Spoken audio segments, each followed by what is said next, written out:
Your honour, मेरा बाप ना तो जीता था ना मरता था, बस 24 घंटे एक ही रट लगाए रखता था। मुझे मरना है, मुझे जहर दे दो, कुल्हाड़ी से मेरे 2 टुकड़े कर दो। योर ऑनर, वो मौत के लिए बच्चों की तरह फूट फूट कर रोता था। मैंने ऐसे मौत मांगते किसी को नहीं देखा। धीरे धीरे उसका दर्द इतना बढ़ गया कि उसे केवल बेहोशी के इंजेक्शन से ही नींद आती थी।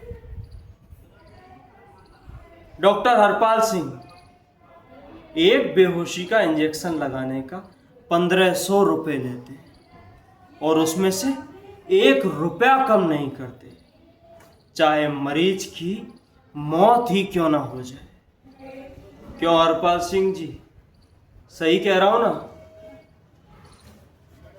जज साहब, धीरे धीरे मेरी स्थिति तो इतनी खराब होती गई कि इंजेक्शन के लिए पैसे ही नहीं बचे थे, और उधर मेरे बाप का दर्द से चीखना, मेरा तो कलेजा चीर रहा था साहब।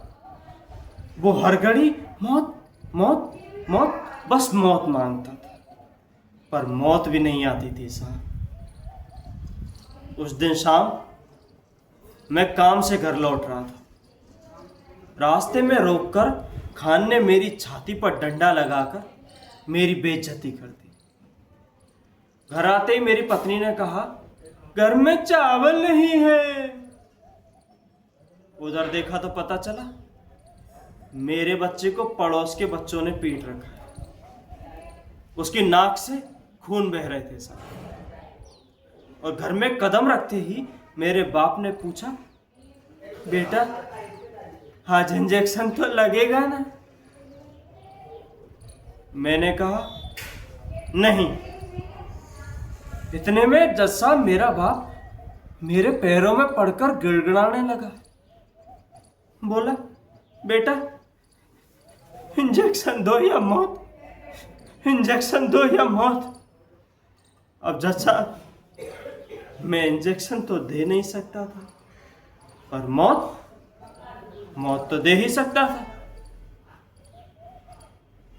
न जाने जज साहब मेरे हाथ कब मेरे बाप के गले की ओर बढ़ गए और मेरी उंगलियां धीरे धीरे धीरे धीरे उसके गले को कसने लगी। आप विश्वास नहीं करोगे जज साहब, अपनी आती हुई मौत को देखकर मेरा बाप ऐसे खुश हो रहा था जैसे उसे मनचाहे मुरीद मिल रही हो। और इसी तरह मैंने मेरे बाप को मार दिया।